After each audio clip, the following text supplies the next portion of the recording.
हाँ जी विकास, आपको नजर आ रही है स्लाइड? जी सर आ रही है। तो एक मिनट मैं जरा देख लूं। जी सर।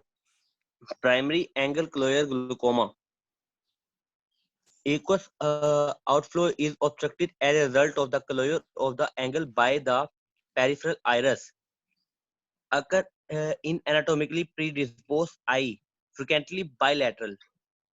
ठीक है, अब इसमें होता ये है कि जब डिम लाइट होती है ना, तो पीपल क्या होता है, डायलेट होता है ना। तो जी सर। डायलेट जब पीपल किसी भी कंडीशन में होता है, चाहे वो आप एट्रोपिन डालें, चाहे वो डार्कनेस में जाए, तो पीपल जो है वो डायलेट होता है और वो बम्प अप हो जाता है एट द पेरिफेरी। ठीक है, स्पून समझ आ रही है? जी सर। तो आपको पता है कॉर्निया और पेरिफेरल आइरिस के जंक्शन में क्या होता है? ट्रेबिक्यूली होता है sir, angle of the I. Angle होता है। ठीक है, एंगल के अंदर ट्रेबिक्युलर मेशवर्क है। तो जब वहां पर आइरिस बम्प अप हो जाएगा तो वो मैकेनिकली एंगल को क्या कर देगा? ब्लॉक। क्लोज कर देगा। तो ये इसका मैकेनिज्म है basically. Primary angle closure glaucoma का मतलब है कि इसमें कोई और डिजीज नहीं है। प्राइमरी से ये मतलब पता लग रहा है।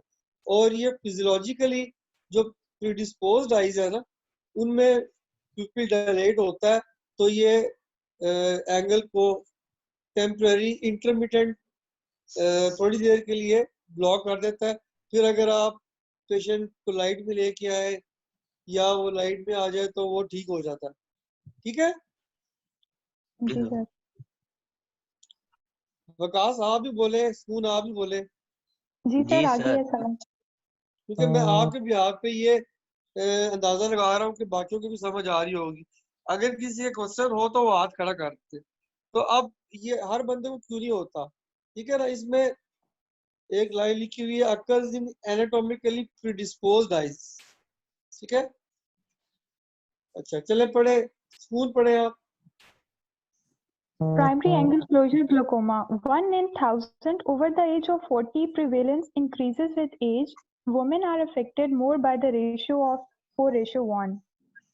ठीक है, अच्छा ये भी पढ़े आप। ये देखें, ये वो फैक्टर्स हैं जो एट रिस्क है। पढ़े। Anatomical predisposing factor: a relatively anterior location of the iris lens diaphragm, a shallow anterior chamber, a narrow entrance to the chamber। अच्छा, अब ये इंटर रिलेटेड फैक्टर्स हैं।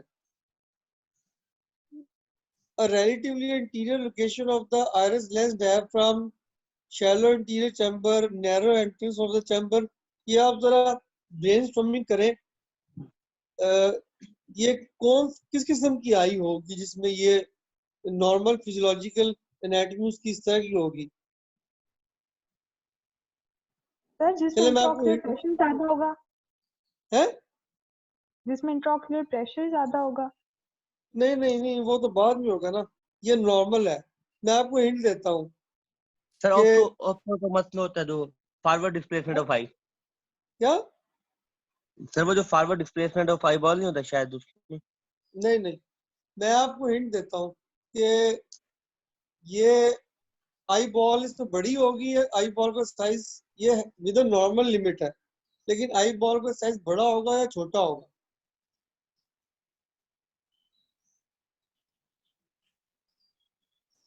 छोटा होगा। छोटा होगा सर। क्यों, उससे क्या होगा? सर फिर डिस्टेंस कम हो जाएगा, एंटीरियर चैम्बर भी कम हो जाएगा। हाँ, जो जब आंख छोटी होगी तो हर चीज जो सी है वो it will be closely set. Iris lens diaphragm भी आगे चला जाएगा, एंटीरियर चैम्बर भी शैलो होगा। ठीक है ना? जी सर। Narrow entrance two. और जो छोटी आई होती है उसको हम मेडिकल लैंग्वेज में क्या बोलते हैं? हाइपरमेट्रोपिया। हाइपरमेट्रोपिक। शाबाश, ठीक है ना? तो जी हाइपरमेट्रोपिया में एंगल क्लोजर ग्लाइकोमा का चांसेस ज्यादा होते हैं। ठीक है, ठीक है जी सर। सर। चलो विकास आप पढ़े।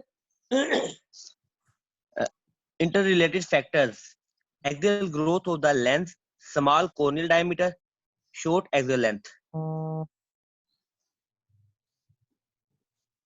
ये वही बात हो गई, ठीक है ना। जी सर। अब जो हाइपरमेट्रोपी है उसमें कॉर्नियल डायमीटर भी स्मॉल होता है, एक्सियल लेंथ तो होती है ऑब्वियसली स्मॉल है, और जो लेंस है it is the only structure in the eye which grows throughout the patient's age since the birth. तो जब वो हाइपरमेट्रोपिक आई में बढ़ेगा तो चूंकि वो छोटी है तो इसलिए वो आयरिस लेंस डायफ्राम जोन है वो आगे डिस्प्लेस हो जाएगा, ठीक है, अंडरस्टूड। जी yes sir. Sir. Sir Ayesha कह रही है कि उसे एडमिट कर दें। अच्छा आयशा आप इतनी लेट क्यों आई हैं? चले जी विकास, ये देखें प्राइमरी एंगल क्लोजर ग्लाइकोमा है ना, ये इसकी स्टेजेस है, ठीक है विकास साहब। जी सर। अब ये जरूरी नहीं है कि ये इन स्टेजेस से गुजरे, इसी तरह गुजरे जिस तरह की ये लिखी हुई है, ठीक है। सही है सर। तो पेशेंट किसी भी स्टेज पे प्रेजेंट कर सकता है, ठीक है स्कूल। जी सर। बाकी सब लोगों को भी मेरी आवाज आ रही है, अगर किसी को कुछ क्वेश्चन हो तो हाथ खड़ा कर सकता है। तो ये वैसे उसकी यूजुअल स्टेजेस है। तो विकास साहब पढ़े जरा आहिस्ता आहिस्ता।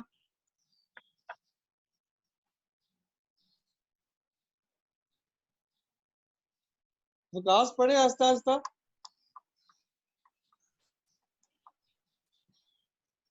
स्कूल आप पढ़े। सही है सर सर। मैं पढ़ती हूँ। प्राइमरी एंगल तो हाँ पढ़ो पढ़ो।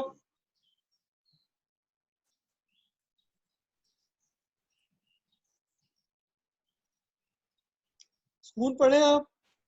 primary angle closure glaucoma can be divided into 5 overlapping stages. Number 1, latent. Number 2, intermittent. Number 3, acute congestive. 4, post-congestive. And 5, chronic.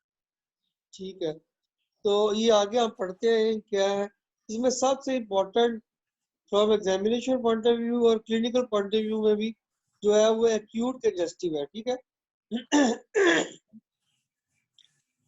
तो ये विकास पढ़े लेटेंट स्टेज में क्या होता है। Latent stage shallow anterior chamber. Number 2 है convex shape iris iris length two. Number 4 है 3 है cornea. Number 4 close proximity of iris to cornea. Number 5 narrow angle capability of closure. और नंबर 5 normal IOP. ठीक है, ठीक हो गया। आस्ता आस्ता पढ़ा के ठीक होगा। ये लेटेंट है यानी कि इसमें पेशेंट एसिम्प्टोमेटिक होगा, ठीक है ना। जी sir. Sir shallow anterior chamber का क्या मतलब है? जी सर। देखिए एक जो इमेट्रोपिक पेशेंट है उसके अंदर एंटीरियर चैम्बर की डेप्थ जो होती है नॉर्मली होती है 2.8 to 3 मिलीमीटर, ठीक है। ठीक है सर। अगर पेशेंट मायोपिक है उसमें एंटीरियर चैम्बर थोड़ा सा डीप होगा, वो हो सकता है जी 3.2 मिलीमीटर हो। जो जी हाइपरमेट्रोपिक आई है उसमें सारी आंख छोटी होगी, एक्सियल लेंथ इसकी छोटी होगी ना, जी सर। तो उसमें एंटीरियर चैम्बर हो सकता है 2.8 की बजाय 2.6 हो। तो ये मतलब है सही। इसका शैलो एंटीरियर चैम्बर का। ठीक है सर। जब शैलो एंटीरियर चैम्बर होगा तो चांसेस है ना कि ये ज्यादा इसके इम्कान है कि ये एक्यूट कंजेस्टिव में जा सकता है। जी सर। इस स्टेज में पेशेंट में कोई सिम्टम नहीं होगा, ना वो आपके ठीक। पास आएगा ना उसको पता होगा, बल्कि ना डॉक्टर को भी इवन एग्जामिनेशन पे अगर वो मेटिकुलसली चेक नहीं करेगा तो डॉक्टर को भी अंदाजा नहीं होगा कि ये हो सकता है। इंट्राऑक्यूलर प्रेशर भी नॉर्मल होगा। ठीक है सर। चले थैंक यू। पढ़े स्कूल आप। Intermittent occur when the angle is narrow in only one part. A rapid partial closure and reopening occurs. ठीक है, अब ये देखें ये इंटरमिटेंट का मतलब ये है कि वो कभी एंगल बंद हो जाता है कभी एकदम खुल जाता है। तो जब एंगल ठीक है। बंद होता है तो पेशेंट का इंट्राऑक्यूलर प्रेशर बढ़ जाता है, ठीक है ना, बढ़ जाएगा। बढ़ जाएगा ना। जी जी सर। जी सर। जब ये इंटरमिटेंटली बंद होगा तो एंगल प्रेशर क्या होगा, ज्यादा हो जाएगा। ज्यादा हो जाएगा, तो उससे पेशेंट सिम्टोमेटिक हो जाएगा। तो ये पढ़े स्कूल जरा आप। Intermittent precipitating factors: physiological mydriasis, physiological shallowing of the anterior chamber, stress conditions. Physiological mydriasis क्या होती है? सर जब पेशेंट डिम लाइट के अंदर जाता है तो प्यूपिल जो है वो डार्कनेस को रिएक्ट करता है ठीक है, डायलेट वेरी होकर। Good, very good. जब पेशेंट डिम लाइट में जाता है, टिपिकल प्रेजेंटेशन ये होती है, पेशेंट कहता है जी मैं बत्ती बंद करके टेलीविजन देख रहा था, ठीक है, उसमें प्यूपिल डायलेट हो जाता है। तो ये फिजियोलॉजिकल मिडियासिस है, एक प्रेसिपिटेटिंग फैक्टर है। उसके बाद शैलो इंटीरियर चैम्बर है। स्ट्रेस कंडीशंस में क्यों होता है ये?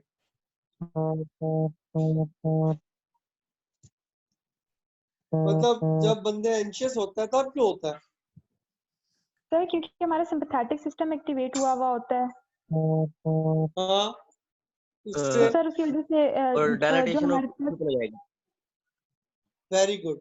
तो वो सिंपैथेटिक जो है ना, ओवर सिस्टम की ओवर एक्टिविटी से डायलेटरी प्यूपिलरी मसल जो है वो इनएक्शन आ जाता है और प्यूपिल को डायलेट कर देता है, ठीक है जी ना सर सर। सर स्लिम जी। स्लिम वेटिंग रूम में है, वो कह रहा है ऐड कर लें काइंडली मुझे। सलीम साहब जरा टाइम पे आ करें। अच्छा जी, तो ये लेटेंट हो गया, उसके बाद इंटरमिटेंट हो गया, दो स्टेजेस हो गई, ठीक हो गया ना। अभी इंटरमिटेंट का, जी सर। इंटरमिटेंट में आपने पेशेंट को छोड़ना नहीं है, क्योंकि ये तीसरी स्टेज जो एक्यूट स्टेज है उसमें जा सकता है, तो यू हैव टू ट्रीट। तो पढ़े जरा क्लास। जी sir. Intermediate treatment, intensive meiotic therapy, 2% pilocarpine every 5 minutes. Number 2 है bilateral laser peripheral iridectomies. ठीक है, ये आरेडक्टमीज होनी चाहिए, ठीक है। इसमें हम ये करते हैं, पेशेंट जब सिम्टोमेटिक होता है ना, रैपिड जब अकर रैपिड पार्शियल क्लोजर होता है ना पेशेंट का, तो उसका इंट्राऑक्यूलर प्रेशर बढ़ता है, उसकी आंख में दर्द होता है, और लेकिन उसको पता नहीं लगता, और फिर वो जब लाइट में आता है, मियोसिस होता है, तो ठीक हो जाता है। लेकिन अगर वो डॉक्टर के पास आ जाए और डॉक्टर हिस्ट्री लेकर एग्जामिन करे और उसको पता लगे कि ये इंटरमीडिएट स्टेज है, तो ये किसी वक्त भी ज्यादा सीवियर हो सकती है, तो फिर आप उसको पाइलोकार्पिन ड्रॉप्स डालेंगे, और घर के लिए भी उसको पाइलोकार्पिन आई ड्रॉप जो से है वो टीडीएस दे देंगे, ठीक है। जी सर। जी सर। और वो आपने लेजर देखा होगा, यैग लेजर की मशीन देखी हुई है ना आपने, पड़ी हुई है ओपीडी में।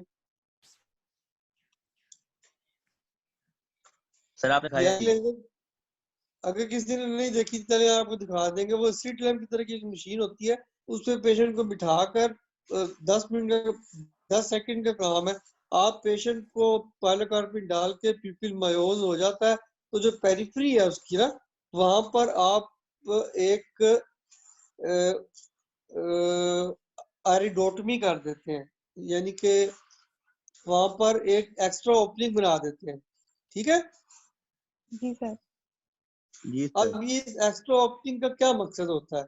उसका मकसद ये होता है कि अगर ये पेशेंट दोबारा इसको मिड्रेसिस हो और एंगल क्लोज हो, तो प्यूपिल के अलावा एक एक्स्ट्रा ओपनिंग, ये एक्स्ट्रा प्यूपिल है, ठीक है, पेरिफेरी में, जहां से एक्वस ह्यूमर जोन सा है वो ड्रेन हो सके, ठीक है। जी सर। तो फिर जो फ्यूचर अटैक्स है उनका जो खतरा है वो कम हो जाता है। समझ आ गई Yes, sir. वकास साहब? जी सर, आ गई है। बाकी सबको भी समझ आ गई है भाई? अगर नहीं आई तो हाथ खड़ा करें। वेटिंग रूम में तो कोई नहीं है? सर है, वो सलीम दोबारा से डिस्कनेक्ट हो गया है। वो कह रहे हैं सर को काइंडली कह दें दोबारा कर दें, उसके नेट का प्रॉब्लम है कोई। कर रही है? Yes sir. हो गया, ठीक है। अब ये देखें, ये आप इस स्लाइड पे आपको एक ब्लैक होल नजर आ रहा है साइड पे? जी sir. ये प्यूपिल आ पे रहा है स्ट्रिक सर। किया हुआ है, स्लिट लेंस पिक्चर ली है। ये पेरिफेरल आयरेक्टोमी है, ऊपर आयरेक्टोमी लिखा हुआ है। आयरेक्टोमी उसको कहते हैं जो सर्जिकली की जाए, ठीक है। यस और आयरेक्टोमी उसको कहते हैं जो लेजर से की जाए। तो हमने लेजर से की है, ये जरा गलती से लिखा गया है, तो ये आयरेक्टोमी है, ठीक है। जी sir. तो इससे आप खतरा कम हो जाएगा कि वो एक्वस ह्यूमर फंस जाए। वो अगर प्यूपिल में कोई मसला होगा तो वो यहाँ से निकल आएगा। अंडरस्टूड? Yes sir. जी सर। अच्छा एक मिनट में, लेट मी ट्राई अगेन।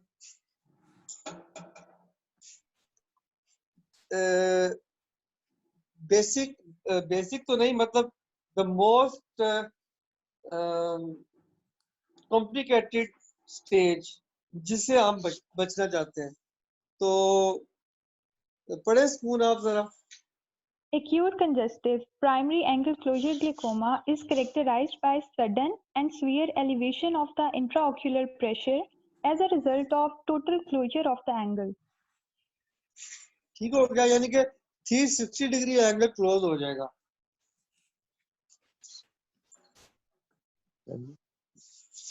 चले। Acute congestive rapid progressive impairment of the vision, periocular pain and congestion, nausea and vomiting. 50% shows the history of intermittent attack. ठीक है ना? तो इंटरमीडिएट अटैक में होता है, इसलिए हम उसमें अगर लेजर कर दें तो ये वाली स्टेज नहीं आती। अच्छा, अब ये इसमें नाजिया और वॉमिटिंग क्यों होती है, हेडेक भी होता है, क्यों होता है, विजन क्यों डिक्रीज होती है? ये पढ़े जरा दोबारा। Primary angle glaucoma is characterized by a sudden and severe elevation of intraocular pressure as a result of total closure of the angle. ये वजह है। तो जो सडन एंड सीवियर है ना, इसका मतलब ये नॉर्मल इंट्राऑक्यूलर प्रेशर होता है 10 to 20 mm of mercury, ठीक है। तो जब ये जी सर। स्टेज आती है तो pressure 70 to 80 even 100 mm of mercury तक पहुंच जाता है। आंख पत्थर की लगता है कि पत्थर बन गई है, इतनी हार्ड हो जाती है, ठीक है। उसकी वजह से पेशेंट की आंख रेड भी हो जाती है, उसको हेडेक होती है, उसको नाजिया होता है, वॉमिटिंग होती है। और जब इतना ज्यादा प्रेशर हो तो आप ये सब चीजें तो होंगी ना, ठीक है। जी सर। तो 50% पेशेंट आपके पास आते हैं इंटरमीडिएट के साथ। अगर तो आप उनको वैसी तनख्वाह दें तो फिर वो स्टेज पे आ जाएंगे। अगर आपने आईडोटमी कर दी हुई तो वो बच जाएंगे। चले ये पढ़े जरा। ये वकास, आस्ता आस्ता पढ़ना वकास, तुम तेज पढ़ते हो यार। जी sir. Acute congestive initial examination. Number 1, severely elevated IOPs. Number 2, serif flush. Number 3, corneal edema. Number 4, shallow anterior chamber. Number 5, pupil vertical oval fixed, semi dilated and non-reactive to light and accommodation. ठीक है, जब हम उसको examination करेंगे ना तो pressure तो ज्यादा होगा। आपने चेक किया फॉर एग्जांपल 80 है। सिल्वरी फ्लश का मतलब है कि वो जो कंजक्टिवल स्क्लेरल ब्लड वेसल्स है वो डायलेटेड है। कॉर्नियल एडिमा क्यों होगा? क्योंकि प्रेशर जब इतना ज्यादा होगा तो वो एंडोथेलियम को डैमेज करेगा और जो एक्वस ह्यूमर है वो कॉर्नियल लेयर्स में आ जाएगा, ठीक है। जी ठीक सर। है सर। एंटीरियर चैम्बर शैलो होगा। ये मैं स्पून और विकास के थ्रू आपकी पूरी क्लास से मुखातिब हूँ, ठीक है। मैं कभी मेरी कोशिश ये होती है कि कभी किसी का माइक खोलूं, कभी किसी का माइक खोलूं और हर पूरी क्लास को इन्वॉल्व करूं। इसलिए आज आप ये ना समझिए कि आप लोगों के साथ नहीं है। अगले लेक्चर में मैं किसी और लोगों का जिस तरह पहले करता रहा उस तरह करूंगा। तो एंटीरियर चैम्बर शैलो होगा। प्यूपिल जोन है वर्टिकली ओवल और फिक्स्ड होगा। अब इसमें ये बड़ी इंपॉर्टेंट बात है last, semi dilated and non directive light and accommodation. School बताएं कि क्यों ये रिएक्ट नहीं करता। सर क्योंकि इंट्राऑक्यूलर प्रेशर ज्यादा है और मिड्रिएसिस हुआ हुआ है। उससे क्या होगा? सर लाइट को रिएक्ट नहीं करेगा। क्यों? मैकेनिज्म क्या है? विकास, आप एनीवन? सर